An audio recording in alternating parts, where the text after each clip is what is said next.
Ya regreso de esa pausa comercial, estamos por supuesto de vuelta y ahora con un gran invitado, lo estábamos esperando, como ya lo habíamos anunciado también en su oportunidad, don Miguel Sánchez, médico fisiólogo. ¿Cómo está, don Miguel? ¿Cómo Qué anda gusto usted? saludarlo. Bienvenido.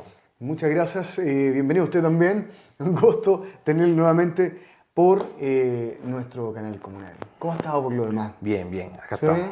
¿Cómo están las familias? ¿Mucha consulta? Bien, bien. Bueno, ahora en el verano, de manera general, las personas consultan menos, porque evidentemente están como descansando de manera general.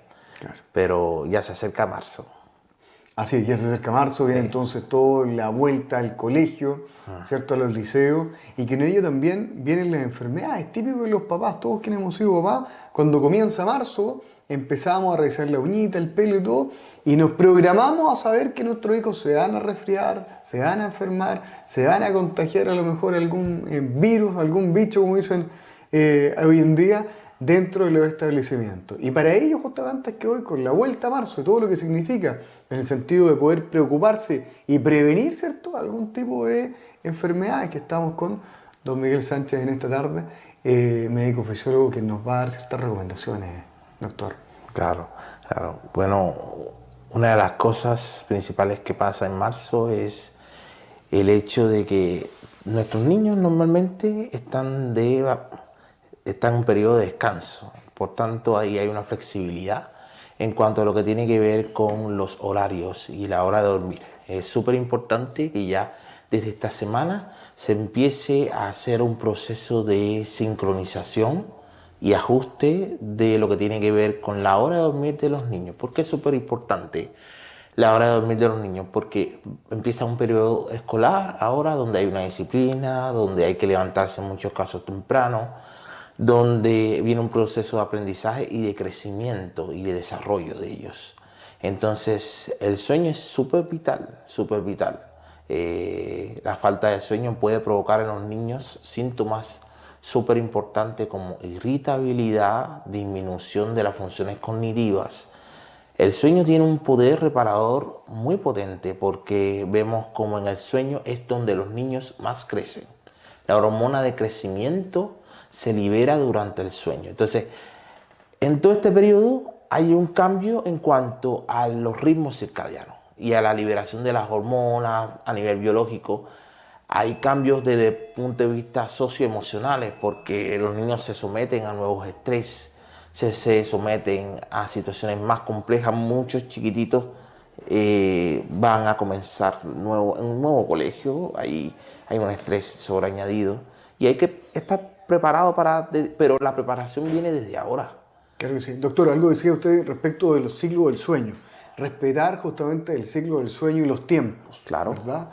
¿Cuánto es el tiempo adecuado de claro, sueño de los niños? ¿De qué hora deberían estar acostándose para levantarse realmente con todo el ánimo claro, y todo despierto? claro. El sueño varía en función de la edad que tenga el niño. Los niños más chicos necesitan dormir un poco más. Los niños ya de un poco más edad, es un promedio de 9 a 10 horas de sueño. Y ya las personas que somos un poco más adultas, disminuye una horita menos y 8 horas de sueño para muchas personas es óptimo, es lo que es óptimo. Pero en los niños mínimo de 9 horas y media a 10 a 11 horas de sueño es lo ideal para que cuando ellos vayan al colegio puedan rendir todo lo que deben de rendir, porque si no, no van a estar rindiendo lo que tienen que rendir de manera adecuada. Perfecto, entonces ahí una advertencia, que si quiere tener un niño concentrado, ¿cierto?, despejado, con un buen ritmo anímico y disponible, ¿cierto?, todo el periodo, digamos, de clase y también funcionalidades en el hogar, 10 horas de sueño. Claro. ¿Cuál es el horario óptimo en el cual un niño se debería acostar para poder descansar estas 10 horas? Si sacamos los cálculos, en promedio, suponiendo de que el niño se vaya al colegio a las 8 y de que tenga que hacer una preparación de 1 hora a 1 hora y media, es decir, levantarse a las 6:30, 7 de la mañana en muchos casos, restándole a eso 11 horas hacia atrás, vendrían siendo para un niño pre-kinder, kinder y primer grado, vendría siendo 11 horas hacia atrás, vendría siendo desde las 6:30 de la mañana hacia atrás, vendría siendo desde las 8 de la noche, y el niño a esa hora tiene que estar pensando en dormir para poderse levantar de manera adecuada. Perfecto. Y levantándose de manera adecuada, habiendo dormido estas 10, 11 horas, algunos dicen que el desayuno es el alimento más importante, ¿cierto?, del día. ¿Es así? ¿Es fundamental, ¿cierto?, desde el aspecto de la visión médica, digamos, un buen desayuno para un niño que inicia su jornada escolar? Claro, es súper importante. A los niños no se les puede estar haciendo este proceso de ayuno. No es recomendable. En los adultos es diferente porque es otro metabolismo y muchas veces se hace asociado con dietas o con otros procesos. Pero un niño sí o sí tiene que desayunar, porque si duerme 11 horas en un proceso de sueño, que el sueño tiene un proceso anabólico donde va creciendo, va consumiendo nutrientes, sus niveles de glucosa y de nutrientes para el otro día van a estar bajos.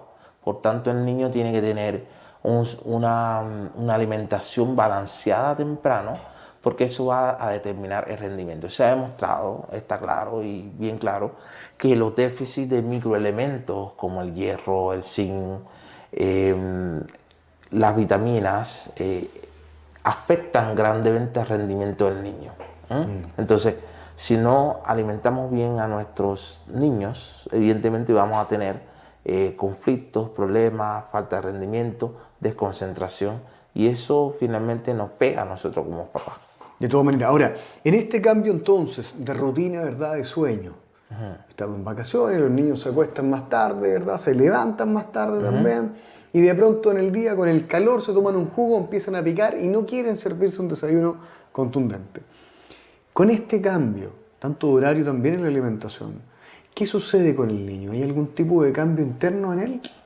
Bueno, una de las cosas que pasa con el cambio es de que se debe entender el proceso de inicio de la escuela como, en muchos casos, cuando es la primera vez, como una crisis normativa. Es una crisis que ocurre en la familia. Toda crisis lleva un proceso de ajuste a nivel socioemocional, y ese ajuste socioemocional va a tener impacto directo en las conexiones que establece nuestro cerebro con nuestro sistema autónomo, con nuestro cuerpo y con nuestra inmunidad incluso, y con nuestras hormonas. Es decir, todo está conectado, como lo del ambiente de una u otra manera va a conectarse con nuestro cerebro, va a enviar señales a nuestro sistema neuroendocrino y va a producir de que en muchos casos disminuye el apetito, en otros casos aumente el apetito en sentido contrario. Puede el niño tener inapetencia o puede tener mucho deseo de comer. Entonces eso hay que tenerlo en cuenta. También puede afectar en temas de dieta, de que la forma de comer o el gusto a ciertos alimentos se complique por el contexto que está viviendo, que es un contexto estresante para los niños que comienzan.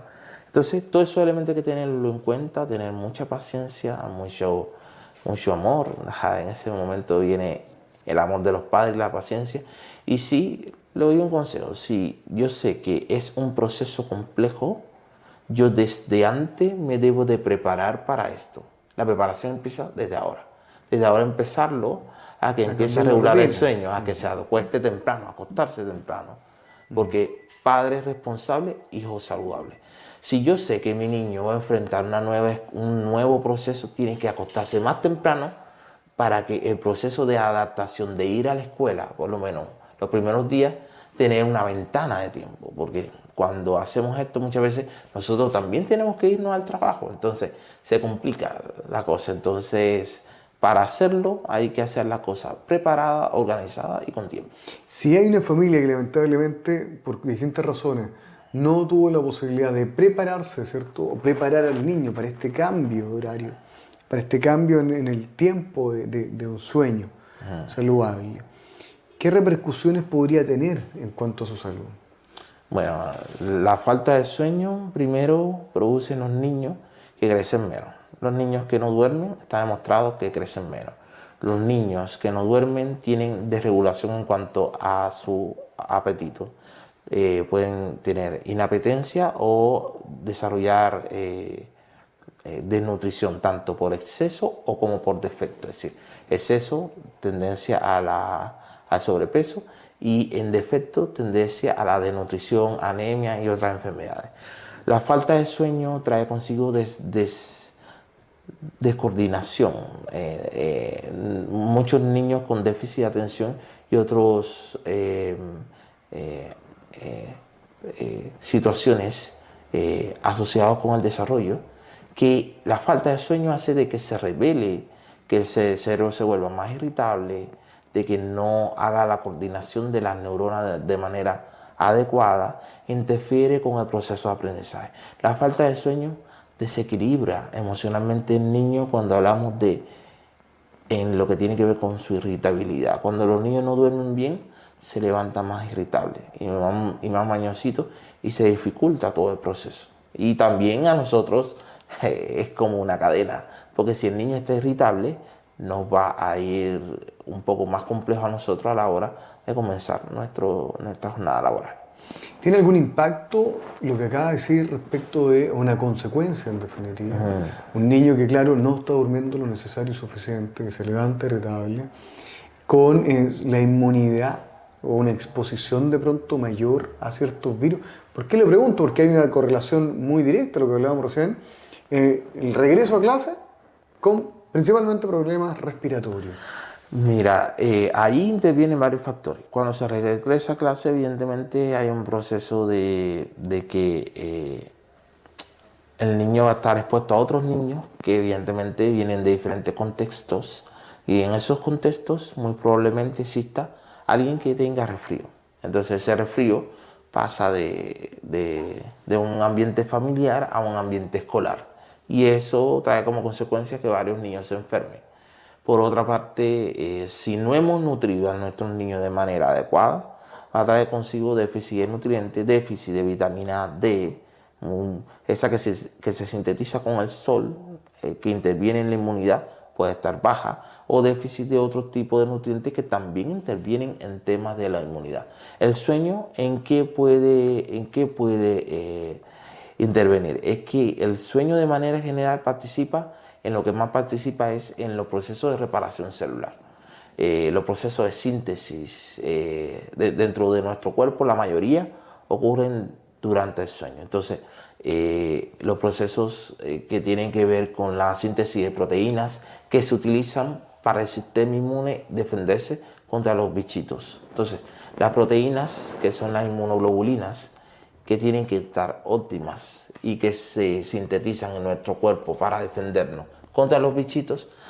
El sueño es una etapa en la cual se sintetizan muchas cosas, y una de ellas son las inmunoglobulinas, y se forman nuevas células, y si esas células no se forman, afectan a nuestro sistema nervioso, afectan a nuestro sistema endocrino con las hormonas, que no crecemos de manera adecuada, y de una u otra forma afectan a nuestro sistema inmune. De acuerdo, ¿qué medidas entonces pueden tomar los padres y los mismos colegios para evitar estos contagios? Lo cual es un problema. Viene un niño contagiado y claro, termina a lo mejor la sala y gran parte del establecimiento comprometido. ¿Cuáles podrían ser las tácticas a utilizar? Claro, muchas veces resulta bien complejo hacerlo, hablando desde la realidad, porque llega un niño con un cuadro respiratorio, principalmente donde son más chicos. Lo que tienen los colegios que es tomar la medida pertinente, y para evitar que ocurra un brote, cuando hay un niño con una enfermedad diarreica, o cuando hay un niño con una enfermedad respiratoria en el jardín, en el colegio, lo ideal es que tome reposo. Tome reposo, se aísle un tiempo para que pueda evidentemente no afectar a los otros niños. Entonces, los maestros tienen que estar muy atentos a eso. Si hay niños con síntomas respiratorios, cuál es la magnitud de los síntomas. Si tose mucho, si tose, el niño tose aquí, entonces tiene muchas secreciones, mira, mejor vamos a suspenderte un tiempo, no en la mala, sino en temas de salud, y luego después tú te reincorporas. ¿Para qué? Porque hay niños que tienen una inmunidad diferente a otros. Hay niños que son asmáticos, hay niños que tienen enfermedades respiratorias de base, hay niños que tienen condiciones en cuanto al neurodesarrollo, que eso altera la inmunidad. Algunas condiciones del espectro autista tienen una inmunidad diferente. Entonces, hay que tener cuidado con estos elementos. Pero lo fundamental es sueño adecuado, una dieta balanceada y cuidar estas medidas. ¿Qué se puede hacer? Ideal de que nosotros condicionemos a nuestros niños a que se laven constantemente las manos. Porque muchas veces llega de tocar de un lugar a otro. Y luego va a comer con las mismas Luego va a manos comer, sin lavar. luego se toca la parte facial, se hace así, pero ya tocó algo que estaba infectado. Entonces, el lavado constante de las manos, yo con mis hijos, que he visto que muchos padres hacen, que le dan cierto tipo de alcohol gel, que ese alcohol gel puede ayudarlo en tema de si no tiene acceso inmediato de lavado de las manos, ayuda un poquito en el proceso de la asepsia. No es lo ideal, porque lo ideal es el lavado de las manos. Claro. No lo reemplaza en ningún caso. No lo reemplaza, pero es una medida que yo puedo tomar como papá para poder proteger a mi hijo En el esta evento que no condición. tenga un acceso Claro, inmediato. sí, porque hay cosas que uno no puede controlar. Y uno de ellos es que van a estar como un poco hacinados. Y ese proceso lleva... Y ahí el lavado de las manos es fundamental. Perfecto. Bien señala usted, algunos padres, ¿cierto? En el cuidado de los niños le aportan, le incorporan este alcohol gel. Y así como ello, como el alcohol gel, también muchos padres piensan y en este tiempo inyectar una neurobionta, por ejemplo. O tomar otro tipo de medidas, incorporarle vitaminas probablemente a sus hijos para evitar que en el periodo escolar se puedan contagiar o enfermar. ¿Es válido? La neurobionta, por lo demás, le pregunto, ¿realmente tiene un impacto positivo en el cuerpo? Mira, lo ideal es de que tanto el niño como toda la familia, de manera general toda la familia, pueda hacerse exámenes. Porque los exámenes, antes de comenzar un proceso, me van a decir en qué estado estoy, si necesito nutrientes, si no necesito nutrientes, si puedo reforzar de alguna otra forma con nutrientes que no están visibles. Hay una incidencia súper importante en Chile en cuanto al déficit de vitamina D. Esto afecta a nuestros niños también. Es súper frecuente que aunque uno diga no está afectado, sí. Hay una incidencia súper alta de la población de déficit de vitamina D. ¿Y a qué se debe eso, doctor? Eso muy probablemente se debe a que Chile está más desplazado hacia el sur. El efecto del sol no es tan inmediato. No hay tanta exposición de las personas al sol. Muchas veces, porque muchas veces está nublado, hay lluvia, o se tienen trabajos que están como más encerrados en la casita. Y eso trae como consecuencia que bajen los niveles de vitamina D. Yo, ideal... Perdón, doctor, ¿cómo lo podemos reemplazar? Si no tenemos la vitamina D, porque no es suficiente el sol que nos llega, Claro. o tenemos las condiciones recién señaladas, ¿cómo puedo obtener la vitamina D entonces de otro lado? Bueno, hay suplementos que se utilizan, que están diseñados de vitamina D para estimular, pero lo ideal, antes de tratar, tener un diagnóstico, es decir, tener una claridad, porque yo no hago nada tapando al niño de vitaminas cuando eso verdaderamente no va a contribuir a saber cómo el equilibrio. Entonces, ideal es poder hacer como ciertos exámenes, hagamos ciertos exámenes, veamos cómo estás, cómo va tu proceso de crecimiento. Incluso hay un proceso que se hace en los CEFAM, que en cuanto a los niños, que es medir la edad ósea, ver si hay una relación entre esos bajos niveles de vitamina D y la edad ósea y la inmunidad. Entonces es ideal poderse hacer exámenes que incluyen varios elementos y que permiten decir ya, vamos bien, vamos mal, hay que suplementar o no hay que suplementar. Ya, bueno, entonces habría que revisarlo. Y eso es la parte ya monetaria, en definitiva, de las personas. Pero hay otras también instancias importantes que son ya el tipo fisiológico, ¿cierto? Por ejemplo, el caso de las mochilas. ¿Cuál es la mochila más apropiada que eventualmente le podemos dar a los niños que recién inician las clases y los recargan de libros, ¿cierto? Donde tienen la mochila que probablemente los vaya a tirar y los vaya a botar de espalda. ¿Qué es lo más apropiado para evitar de pronto ahí a lo mejor una enfermedad en la columna? Ideal una mochila de que no tenga una sola estructura, que tienen que evaluar la proporción del tamaño del niño con la mochila. He visto a niños muy pequeños con mochilas muy grandes, entonces eso va a traer como consecuencia. Entonces, lo otro es que evidentemente el papá tiene que estar, cumplir esto del principio del mínimo esfuerzo en tema de llevar los cuadernos. Llevar los cuadernos que solamente corresponde el día que el niño vaya a recoger sus cuadernos, ese día yo voy a apoyarlo. Pero ya los otros días yo voy jugando con el horario y estoy viendo para que lleve los cuadernos óptimos y los libros óptimos, que no sean un sobrepeso para él y para su desarrollo. Los adolescentes sufren mucho de dolores musculares, es como súper frecuente. En ese caso es recomendable mirar elementos que tienen que ver con la postura, cómo estudian, cómo llevan la mochila, de qué forma llevan la mochila, cómo es la mochila, es ergonómica o no es ergonómica para él, ya sobrecarga en un solo lado. Entonces, esos son elementos que hay que tener en cuenta porque son afecciones que van a estar presentes. Perfecto. Ahora, respecto de la alimentación, ¿cuál es la alimentación, a su juicio, óptima que debería tener un niño que ingresa nuevamente a clases? Por primera vez o que está en la etapa del desarrollo, en los primeros años de escolaridad. Mira, lo ideal sería una alimentación balanceada que traiga nutrientes que van desde vitaminas, minerales, glúcidos, porque hay padres que se confunden y piensan de que no tienen que comer nada de glúcido los niños. Sí tienen que comer glúcido, pero Glúcidos son azúcares. claro, azúcares. Discúlpame si hablé muy... No, está bien, técnico, sí. es técnico, lo que se entiende. Ah, perfecto. Los azúcares son importantes. El problema de los azúcares es de que no pueden ser muy refinados, no pueden ser tan básicos. Ideal azúcares que sean un poquito más compuestos, ya.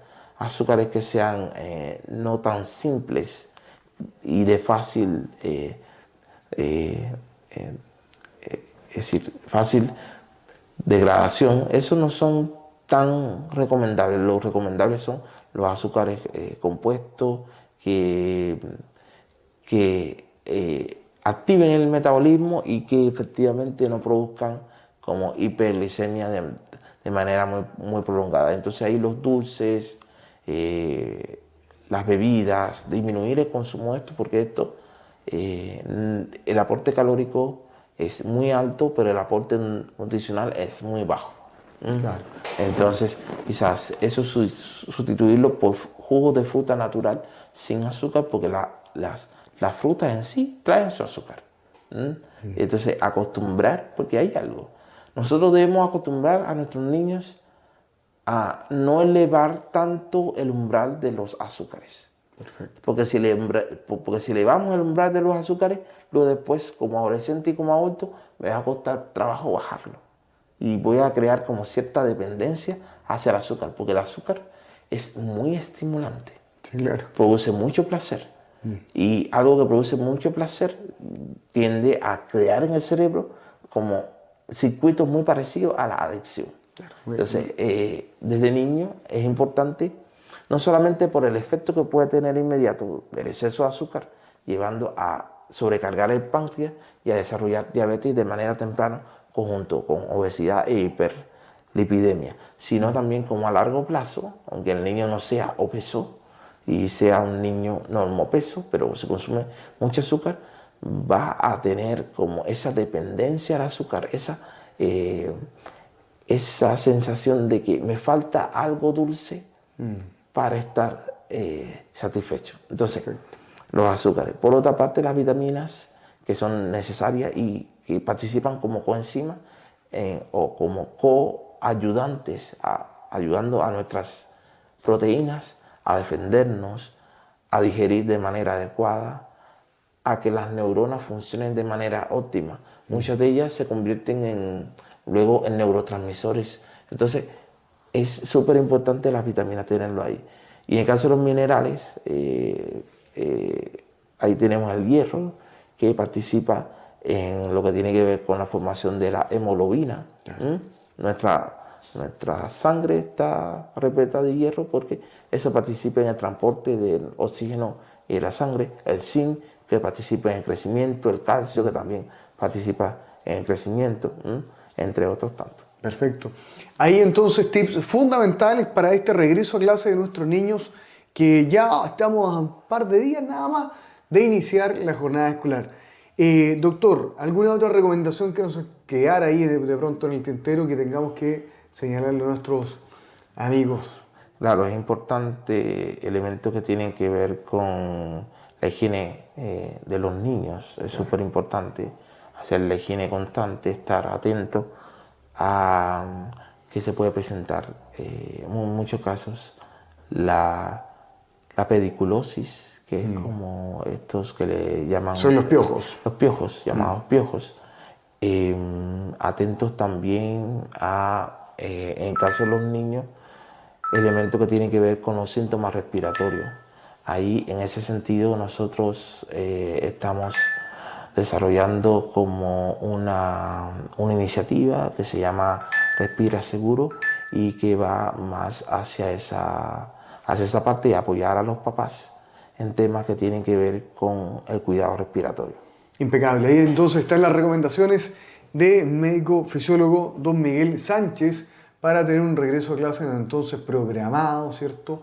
Con sentido por los niños en cuanto al momento de levantarse y también, por supuesto, establecer el tipo de mochila, la alimentación, y ya pasaremos en otra oportunidad, porque se nos ha acabado el tiempo, mi querido doctor, para ver la situación emocional y psicológica de los niños que enfrentan justamente al ingresar a clase y cambiarles nuevamente el panorama. Así que bueno, mi querido doctor, muchas gracias, un gusto tenerlo nuevamente, por supuesto, en nuestro estudio.